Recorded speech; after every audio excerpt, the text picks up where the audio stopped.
அனைவருக்கும் வணக்கம். என்னை வாழ வைத்துக் கொண்டிருக்கும் யூடியூப் சேனல் நேயர்களுக்கு நன்றியும் வணக்கமும். மக்கள் நிருபர் சேனல் நேயர்களே, பாஜகவிடம் எச்சரிக்கை அவசியம். எடப்பாடியாருக்கு வேண்டுகோள். நான் பச்சை குத்திய புரட்சித் தலைவர் எம்ஜிஆரின் விசுவாசி. 72லிருந்து இதுவரைக்கும் இரட்டை இலைக்கு தான் ஓட்டு போட்டுருக்கேன். எங்களுக்கு தலைவர்கள் முக்கியம் இல்லை, இரட்டை இலை தான் முக்கியம். அதிமுக தான் முக்கியம். அதிமுகவில் யார் வழிநடத்துகிறார்கள் என்பது முக்கியமல்ல. அந்த வழிநடத்துவர்கள் எம்ஜிஆருடைய ஜெயலலிதாவுடைய ஆசீர்வாதம் பெற்றவர்களாகவும் அவர்களுக்கு விசுவாசமாகவும் இருக்க வேண்டும். இதுதான் எங்களுடைய ஐடியா. அதாவது அதிமுகவும் பாஜகவும் கூட்டு என்றார்கள். அதை நாங்கள் ஏற்றுக்கொண்டோம், அரை மனதோடு தான் ஏற்றுக்கொண்டோம். ஆனாலும் என்டிஏ கூட்டணி என்றார்கள், முடியாது. அதில் ஆரம்பத்தில் தெளிவாக இருந்தது. அதாவது அதிமுக தலைமையில் தான் தமிழ்நாட்டில் அமைச்சரவை என்பதில் உறுதியாக இருந்தார். ஆனால் நேற்றைய நடப்பு கொஞ்சம் வித்தியாசமா இருக்கு. அதாவது திடீரென்று அமித்ஷா அழைப்பின் பேரில் எடப்பாடியார் டெல்லி சென்றார் போது எங்களுக்கு ஒரு நெருடல் ஏற்படுகிறது. எப்பவுமே அது டெல்லியில் உள்ள அனைத்து இந்திய கட்சிகள், பாஜகவானாலும் சரி காங்கிரஸ் ஆனாலும் சரி, அங்கிருந்து இங்கு பேசுவார்கள். இப்போ ஜெயலலிதா இருக்கும் பொழுது இங்கு வந்துதான் கூட்டணி குறித்து பேசினார்கள். அதே போல திமுக எடுத்துக்கொண்டாலும் அறிவாலயத்தில் தான் அது பாஜகவானாலும் சரி காங்கிரஸ் ஆனாலும் சரி கூட்டணி பேச்சுவார்த்தை நடக்கும். அதில் எந்தவித மாறுபட்ட கருத்தும் இல்லை. ஏன்னா தமிழ்நாட்டில் குதிரைகள் அதிமுகவும் திமுகவும், அதாவது காங்கிரஸை இழுத்துட்டு தான் போகணும், பிஜேபியை இழுத்துட்டு தான் போகணும். அப்போ பிஜேபிக்கும் சரி காங்கிரஸுக்கும் சரி அதிமுகவா அல்லது திமுகவுடைய ஆதரவு கண்டிப்பாக தேவை. திமுக கோரியாகட்டும் அதிமுக கோரியாகட்டும் சவாரி செய்வதற்கு டெல்லி கட்சிகளுக்கு தேவை. அந்த அடிப்படையில் சரி ரைட்டு, அனைத்து இந்திய கட்சி கூட்டணி தேவைதான், நமக்கும் ஒரு கூட்டணி தேவை. ஏன்னா திமுகவில் காங்கிரஸ் இருக்காங்கன்னு சொல்லி நம்ம பாஜகவை ஏற்றுக்கொண்டோம்.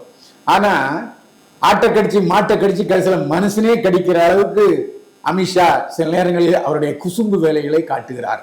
அந்த குசும்பு வேலை இங்கே எடுபடாதியா. இங்க பாஜகன்னா அதுக்கு அதிமுக போர்வை தேவை. அதிமுக அக்மார் கொடுத்தாதான் பாஜகவுக்கு ஓட்டு விடும், அதுல சந்தேகமே இல்லை. பாஜக தனிச்சுன்னா ஜீரோ தான். ஏன்னா பாஜகவுக்கு தமிழ்நாட்டை அடையாளம் காட்டியவர் ஜெயலலிதா. ஏன்னா இந்துக்களுடைய வீட்டுகளை பூராதையும் பாஜகவுக்கு போக விடாமல் ஜெயலலிதா தக்க வைத்துக் கொண்டார். அதுதான் உண்மை. அந்த மாதிரி இப்போ ஆரம்பத்தில் எடப்பாடியார் சொல்லிட்டு வந்தார், அதிமுக தலைமையில் தான் தமிழ்நாட்டில் கூட்டணி, அதிமுக அமைச்சரவை தான் இருக்கும் என்பதை உறுதியாக சொல்லிக் கொண்டிருந்தார். ஆனால் சமீபத்தில் சந்தேகம் அதிமுக உறுப்பினர்களுக்கு ஏற்பட்டிருக்கிறது. இதை தெளிவுபடுத்திக்கணும். என்டிஏ கூட்டணி இல்லடா, அதிமுகவில் தான் ஆட்சி அமைப்போம். இதுக்கு காரணம் என்னன்னா, இப்போ திமுகவுக்கும் அதிமுகவும் நேரடி போட்டி இருக்கிறது. அப்போ தமிழ்நாடு வெற்றி கழகம் விஜய் தலைமையிலான கட்சி பாதியை பிரிப்பாங்க. அப்போ ஒரு காலகட்டத்தில் மெஜாரிட்டி இல்லாமல் போகும் பட்சத்தில் நிச்சயமா விஜய் திமுகவுக்கு போக மாட்டார். அப்போ நம்ம கிட்ட தான் வருவார். அந்த சமயத்தில் நமக்கு ஒரு எதிர்காலம் கண்டிப்பாக உண்டு. அதாவது தோல்வி வரலாம், ஆனால் தோல்வியிலிருந்து மீண்டும் எழுந்து ஓடணும். அதான் அதிமுக. அந்த அடிப்படையில் தயவு செய்து அமித்ஷா மிரட்டலுக்கோ மோடி மிரட்டலுக்கோ எந்த கொம்பன் மிரட்டலுக்கோ ஆட்படாதீர்கள், பயப்படாதீர்கள். அதிமுக ஜெயிக்க வேண்டும் என்று சொன்னால் உத்தரவாதமாக உறுதியோடு நில்லுங்கள். எங்க ஆட்சி தாண்டா அப்படி என்று உறுதியாக இருங்க, அப்பதான் எங்க ஓட்டு விழும். இல்லை எசக்கு பிசகா என்டிஏ கூட்டணியில் ஒன்றிய கூட்டணி வச்சிங்க, ஓட்டு விழாது. நாங்கள் பங்காளி கட்சிக்கு போக வேண்டிய சூழ்நிலை வரும். ஏன் இவ்வளவு ஓப்பனா சொல்றேன்னா, இப்போ அதிமுக மண்டலம் அதிமுக தொண்டர்கள் மத்தியில் ஒரு மிகப்பெரிய குழப்பம் ஏற்பட்டிருக்கிறது. அந்த குழப்பத்துக்கு காரணம் எடப்பாடியாருடைய டெல்லி பயணம். இந்த டெல்லி பயணத்திலிருந்து அவர் பேட்டி கொடுக்கும்போது முகத்துல சிரிப்பா இருந்துச்சு. ஆனா அந்த சிரிப்பு உறுதியானதா உண்மையானதா என்பதை எடப்பாடி ஓப்பனாக சொல்ல வேண்டும். எடப்பாடியார் மீண்டும் உறுதியாக பத்திரிகையாளர் சிந்திக்கும் பொழுது இல்லைங்க அதிமுக ஆட்சி தான் என்பதை உறுதியாக சொல்ல வேண்டும். ஏன்னா பாஜகக்காரன் எல்லா மாநிலத்திலையும் இப்படியே கொஞ்சம் கொஞ்சமா கரையான் அரித்தது போல புற்றுநோய் வந்தது போல எல்லா ஆட்சிகளையும் பிடிச்சிக்கிட்டு இருக்கான். அந்த சூழல் நமக்கு வரவே கூடாது. தமிழ்நாட்டை பொறுத்த வரைக்கும் புரட்சியில் எம்ஜிஆர் சொன்னதை ஞாபகப்படுத்துகிறேன். மோகன காங்கிரஸாக இருந்தாலும் சரி, மற்ற கட்சியாக இருந்தாலும் நாங்கள் விடமாட்டோம். ஒன்று நான் இருப்பேன், இல்லை கலைஞர் இருப்பார். சட்டசபையில் புரட்சியில் எம்ஜிஆர் சொல்லியிருக்கிறார். அந்த அடிப்படையில் உறுதியாக இருங்கள் எடப்பாடியார் அவர்களே. நீங்கள் நிச்சயமாக உறுதியாக இருப்பீங்கன்னு எங்களுக்கு தெரியும். இன்னொன்று சார், இந்த மதுரையில் சமீபத்தில் நடந்த மாநாட்டில் பெரியார் படத்தை எடுக்க வச்சது மன உளைச்சலாக இருக்குது சார் அதிமுகவுக்கு. அதேமாதிரி அவர் என்டிஏ கூட்டணின்னும் பிஜேபி பிரதமரும் சொல்லிட்டு போயிருக்காரு. இதுக்கெல்லாம் ஒரு வார்த்தை அவங்க எடப்பாடி ஐயா நமக்கு அதை கிளாரிஃபை பண்ணிட்டா இன்னமும் நல்லா இருக்கும்னு நினைக்கிறேன். நீங்கள் என்ன சார் நினைக்கிறீங்க? அதில் ஒரு விஷயம் முடிஞ்சுக்கணும். அது ஏற்பாடு செய்தது பாரதிய ஜனதா கட்சி கூட்டம். பாரதிய ஜனதா கட்சி கூட்டம் பிரதமர் கலந்துக்கிட்டார். அப்போ அங்க திராவிடர்களுக்கு அவங்களுக்கு முக்கியத்துவம் கிடையாது. அது தெரியாம பேசிக்கிட்டு இருக்காங்க. அதாவது பாஜக கூட்டத்துல, பிரதமர் மோடி கூட்டத்துல ஈவரா பெரியார் படம் வைக்கணும்னு யாரை கட்டுப்படுத்த முடியும்? யார ஏன் அதை அப்படி முன்னாடி வைக்கணும்? அப்படி அதை ஏன் அப்படி இல்லை எடுக்கணும்னா, நீங்க பிரதமர் எம்ஜிஆர் ரசிகராக சொல்றேன், எம்ஜிஆர் வெறியராக சொல்றேன். எம்ஜிஆர் படத்துல எங்கேயாச்சும் ஒரு இடத்துல ஈவரா பெரியார் படத்தை காட்டி இருக்கிறாரா? ஏன்னா திராவிட கழகத்திலிருந்து திமுக பிரிஞ்ச பிறகு அண்ணா தலைமையை ஏற்றுக்கொண்டு திமுகவை தான் சேர்ந்தார எம்ஜிஆர் வழிய அண்ணா படங்கள தான் இருக்கும் பின்னாடி. ஆமா, அதனால அவர் திமுகவுடன் சேர்ந்தார வழிய திராவிட கழகத்துக்கும் எம்ஜிஆரும் சம்பந்தமே இல்லை, எங்களுக்கும் சம்பந்தம் இல்லை. ஏன்னா ஒன்றே ஒருவனே தேவைன்னு சொன்னார் அண்ணா. ஆனா இவர் என்ன சொன்னாரு? என்னுடைய தாய் வடிவில் நான் மூகாம்பியை பார்க்கிறேன்னு சொல்லிட்டார். யாரு? எம்ஜிஆர். சோ அவர் ஆத்திகர். அதனால அவர் ஈவராவை அண்ணாவின் வழிகாட்டி என்பதால் ஏற்றுக்கொண்டிருப்பார். ஆனா அவருக்கு வழிகாட்டி அண்ணா. அதனால அது நம்ம வற்புறுத்த முடியாது. பிஜேபி கூட்டத்தில் போய் பிரதமர் கலந்துக்கிற கூட்டத்தில். சரி சார், இப்ப அண்ணா இதுவரையும் அதிமுக நல்லா எல்லாத்தையும் அனுபவிச்சுட்டு ஓபிஎஸ் இப்ப திமுகவுக்கு போயிருக்காருல்ல, அதை பத்தி என்ன சார்? ஏங்க ஒரு பச்சை துரோகிங்க, பதவி பைத்தியம். அதாவது ஒரு டீ கடைக்காரராக இருந்த பன்னீர்செல்வத்தை ஒன்றிய செயலாளராக்கி, ஒன்றிய தலைவராக்கி, எம்எல்ஏ வாங்கி, அப்புறம் முதல்வராக்கி அழகு பார்த்தவர் ஜெயலலிதா. உண்டா இல்லையா? எத்தனையோ சீரியஸ் இருக்கும்போது இவன் ஒரு கொத்தடிமை, எனக்கு கிடைத்த கொத்தடிமைகள் மிகப்பெரிய நல்ல கொத்தடிமைங்கிறனால அந்த ஆளை வச்சிருந்தார். அவரும் ஒழுங்கா இருந்தார்.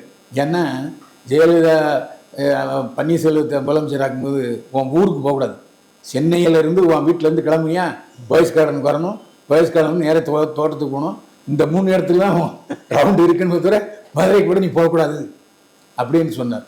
சரிங்கம்மா, இன்னும் காலையில் விழுந்தவர் பன்னீர்செல்வம். சரி, அது மட்டும் இல்லை, அதாவது எடப்பாடியார் மீது நம்பிக்கை இல்லா தீர்மானம் திமுக கொண்டு வரும்போது அதை ஆதரித்து ஓட்டு போட்டவர் பன்னீர்செல்வம். அப்பவே துரோகத்தை ஆரம்பிச்சிட்டார். ஆனாலும் இந்த எடப்பாடி பழனிசாமி சரி போனா போகுது, அந்த முதலமைச்சர் இருந்துட்டான் அப்படின்னு சொல்லி மன்னித்து அதிமுக ஏற்றுக்கிட்டார். துணை முதல்வர் பதவியும் கொடுத்தாரு. நல்லா சம்பாத்தியம் பண்ணார். பொதுப்பணித்துறையில் இருந்துக்கிட்டு கோடி கணக்காக அடித்தார். இன்னைக்கு ஒரு கேஸ் வந்திருக்கு பன்னீர் மேலே, மிகப்பெரிய ஊழல் வழக்கு. இதை சந்திக்கணும் திமுக. புரியுதா உங்களுக்கு? அப்படிப்பட்ட சூழ்நிலை அவன் ஒரு ஊழல்காரன், ஊழல் பேர்வழி, பதவி பைத்தியம். ஏடா நீ தான் முதலமைச்சராக இருந்துச்சு இல்லை, கௌரவமாக ஒதுங்கிரு, அவன் பையன் அரசியல் விட்டு ஒதுங்கிற வேண்டியதானே, எதுக்குன்னு அலைஞ்சிக்கிட்டு இருக்க? இதை விட கொடுமை. அவர் வீடு தேனி வீட்டில் ஜெயலலிதா சிலை வச்சுருந்தாரு. அப்புறம் வாசலில் ரெட்டை இலை படம், ஜெயலலிதா படம்னு இருந்தார். இந்த ஆள் கட்சி விட்டு மாறின உடனே புல்டோசர் கொண்டு ஜெயலலிதா படத்தை சிதைக்கிறாங்க, ரெட்டை இலையை சிதைக்கிறாங்க. இது எவ்வளோ கேவலம்! இதை விட அந்த வீட்டை வித்துட்டு வேற வீட்டுக்கு போயிருக்கலாம்ல. தேவையா உனக்கு? அப்போது பதவி மேலே எந்த அளவுக்கு அந்த ஆள் பைத்தியம் பிடிச்ச அலையினாங்கிறத நாம் தெரிஞ்சுக்கலாம். அவர் சேர்க்காம இருந்த எடப்பாடி கரெக்டாக தான் அவர் டிசிஷன் பண்ணியிருக்காரு. ஆமாம், அவர் சேர்க்க மாட்டேங்கிறதுல உறுதியாக இருந்தது காரணம் இவன் துரோகத்தின் நம்பர் 1. அந்த ஆள் செஞ்ச துரோகத்தெல்லாம் பார்த்தீங்கன்னா எடப்பாடி பழனிசாமி மீது நம்பிக்கையில்லா தீர்மானம் ஆதரவு தெரிவித்தார், தலைமை கழகத்துக்கு மேலே ரவுடித்தனம் பண்ணார், தலைமை கழகத்துக்கு தஸ்தாவேஜில் திருடினார். என்னதான் அண்ணன் தம்பிக்குள்ள சொத்து தர்றதுனாலும் தாய் வீட்டில் போய் என்ன பத்திரத்தை திருடுவான அந்த அயோக்கியத்தனம் பண்ணவர் பண்ணி. ஸோ அவரை மன்னிக்கவே கூடாது. ஆனால் அவர் திமுகவில் போய் விசுவாசம் இருக்க மாட்டார். சார், இப்போ சசிகலா இப்போ தனியாக கட்சி ஆரம்பிச்சிருக்குது சார், அதை பற்றி உங்களுடைய கருத்து? அதாவது இப்போ ஒரு பேச்சு நடந்துகிட்டு இருக்கு.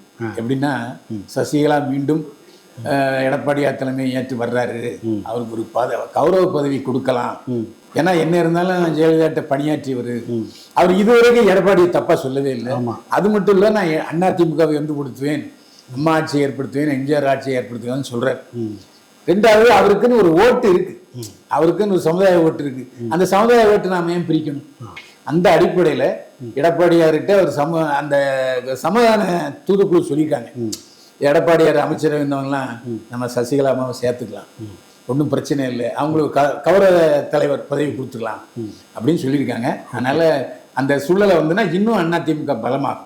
ஏன்னா டிடிவி வந்து பிஜேபியோட தான் அலைன்ஸ் வச்சிருக்காரு. ஆமா, டிடிவியும் கொஞ்சம் சித்தியாகுது அத்தியாகுது அப்படின்னு சொல்லிட்டாரு. ஆமா, இருந்தாலும் அந்த அம்மா இது வரைக்கும் அதிமுகன்னு சொல்லிட்டு இருக்காங்க. ஸோ அப்படி ஒரு சமாதானம் ஏற்பட்டால் நல்லதுதான். Okay sir. நேர்களே, இதெல்லாம் அதிமுக தொண்டனின் மனசாட்சியின் பதிவு. நான் பச்சை குத்துனவன்னு எல்லாருக்கும் தெரியும். அதிமுக கோட்டை விட்டு நான் வெளியே போனதே இல்லை. அதனால் இது அதிமுக தொண்டர்களின் மனசாட்சியின் பதிவு என்பதை ஏற்றுக்கொள்ள வேண்டும். மீண்டும் சந்திப்போம். வாழ்க வளமுடன்.